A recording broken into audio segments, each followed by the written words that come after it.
si la personne ne fait pas ses tâches, toujours ma première question, c'est pourquoi vous ne les faites pas?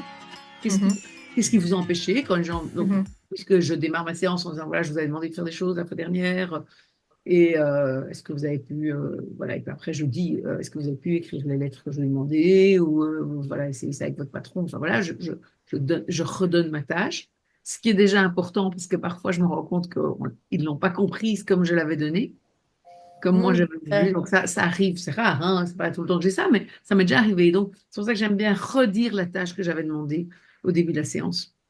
Parce que Mhm. ça permet vraiment, parce que parfois les gens disent, j'avais pas bien compris que je devais faire ça comme ça, alors j'ai fait autrement. Parfois ça a marché quand même parce que la nuance est maigre ou parce que, en fait, ce qu'ils ont fait était créatif et que ça Mhm. aussi fait du changement.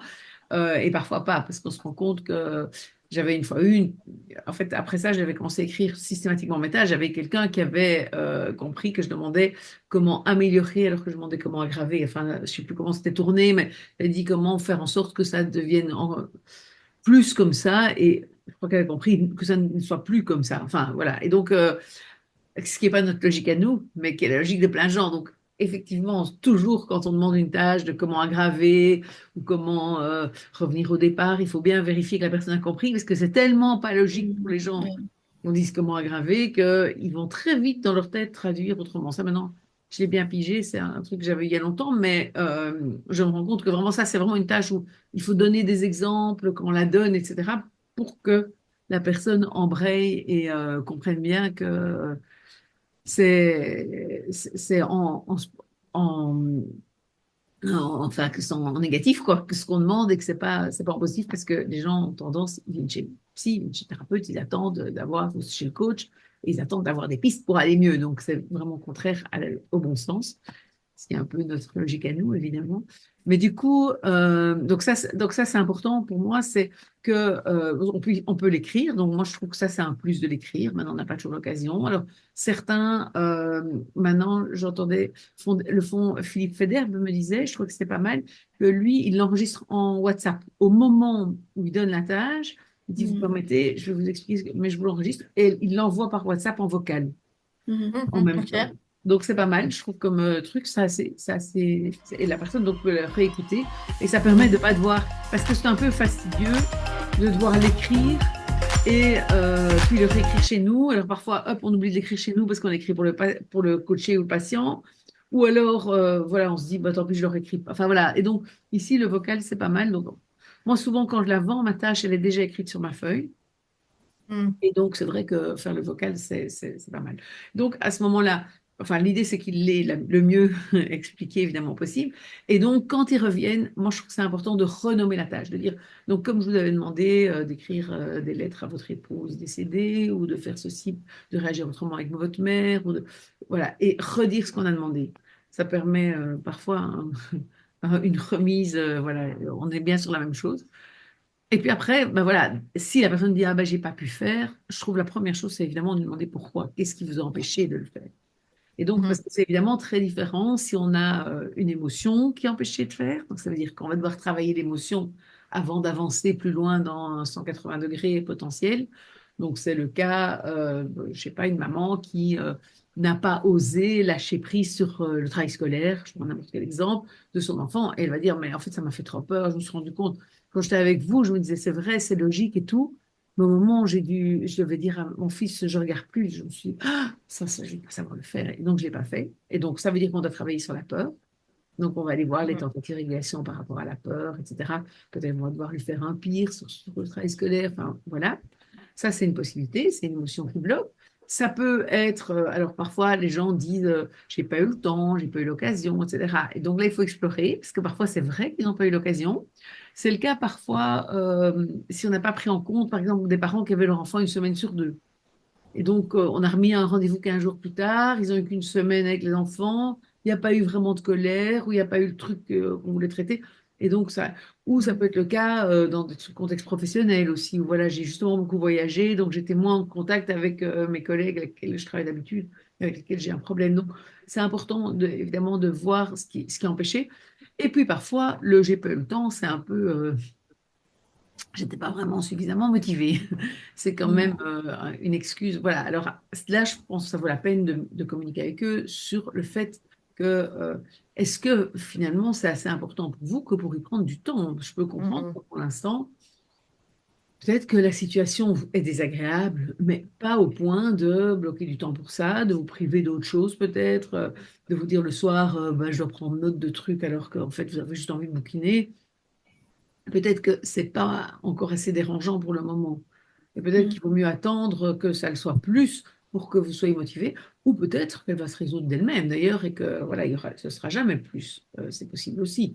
Donc on peut commencer à proposer. Alors là, on commence à freiner en fait, hein, et on commence vraiment à dire voilà, peut-être que c'est mieux de pas changer tout de suite. Peut-être que on peut proposer éventuellement une alternative stratégique. Voilà, parce que c'est vrai que ce que je vous demande, c'est comme un peu pénible, etc. Par rapport au fait de continuer à faire la même chose et d'avoir le même résultat. Donc c'est important quand on commence à sentir qu'on est sur plutôt quelqu'un de pas tout à fait assez client quelque part pour faire les tâches, quoi. Je sais Et pas dans si... ce cas-là, Oui. ça s'arrête. Alors, ça dépend si le patient ou le coaché me convainc que non, non, non, il est vraiment motivé. Mais c'est ça qui est intéressant, c'est qu'évidemment, là, la balle, enfin, nous, on se retrouve à se reculer sur notre siège et la balle est dans leur camp pour dire non, non, mais je voudrais vraiment que ça change. En fait, c'est juste que vraiment, cette fois-ci, j'ai peu le temps, il y a eu ça qui s'est passé. Moi, alors, on peut continuer. Mais du coup, je remets une couche sur l'importance de cette tâche, qui est normalement déjà dans mon cadre, mais je redis combien c'est ça qui fait la différence, c'est ça qui fait l'efficacité du travail qu'on fait ensemble, etc. Et donc, bah, voilà, je vous redemande de le faire et on verra la fois prochaine. Et il m'arrive de dire, et si vous ne le faites pas, c'est pas grave, mais alors on ne poursuivra pas le travail parce que c'est pas la peine que vous veniez gaspiller de l'argent ici. Pour nous, Mhm. le travail repose dans notre approche, le travail se repose là-dessus. Donc Donc, parfois, il m'arrive de dire, voilà, pardon? si tu anticipes le fait qu'il pourrait ne pas la faire, que ça Oui, puisse oui. recommencer, quoi. Mais là, je reste dans le freinage en fait. Mhm. Ça veut dire que tu aurais toute une séance quasi consacrée à freiner et à avoir, et à ce qu'ils disent OK, et à revendre Oui, la tâche, quoi, tout à fait. Oui, sans oui, oui. explorer une autre Oui, situation. alors ça m'est déjà arrivé aussi avec une personne qui n'a pas fait sa tâche du tout. Et je lui dis, bon, bah, écoutez, alors aujourd'hui, on ne va pas pouvoir avancer dans votre problème. Donc, je vous redonnerai la même chose à faire en fin de séance. Mais est-ce que vous voulez parler d'autre chose aujourd'hui? Voilà, je vous écouterai. Je peux peut-être, voilà. Mais pour le problème, donc en l'occurrence, c'était des crises de panique et elle devait noter quand ça lui arrivait. Elle n'avait rien noté.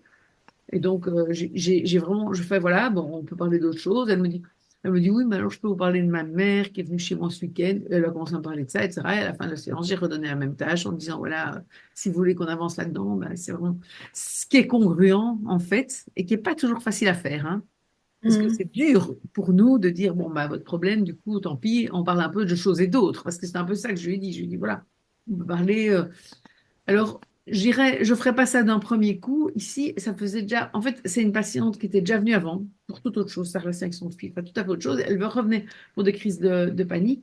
Et je me rappelais déjà qu'avant, c'était pas évident de faire cet âge. Et je me suis dit, à la deuxième séance de quand elle est revenue, en fait, je me suis dit, si je rentre dedans et que je continue à accepter, à tolérer qu'elle les fasse. Et donc, j'étais assez intransigeante, très gentiment, mais j'ai dit, voilà, mais alors, on va pas avancer sur les crises de panique. Je vous demanderai de faire la même chose d'ici la fois d'après, mais on peut parler d'autres choses, etc. Voilà, si je peux donner un éclairage ou l'autre, mais pour ce qui est du vrai travail, on ne peut pas le continuer alors qu'aujourd'hui.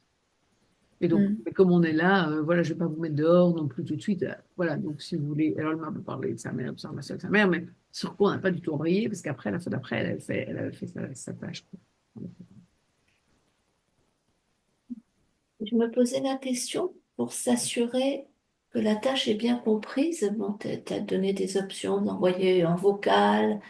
Je me demandais comment on pourrait faire en séance, reformuler le patient. Oui, tu peux. Sans être trop, bon, comme je suis pas sûre que vous avez compris, Oui, c'est pas évident que qu'on vous avez l'air va le idiot, prendre pour je vais vous demander de. voilà, un peu plus.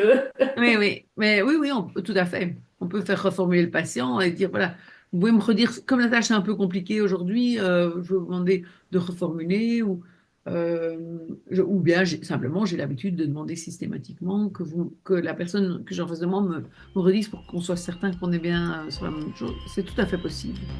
C'est tout à fait possible, c'est une bonne idée.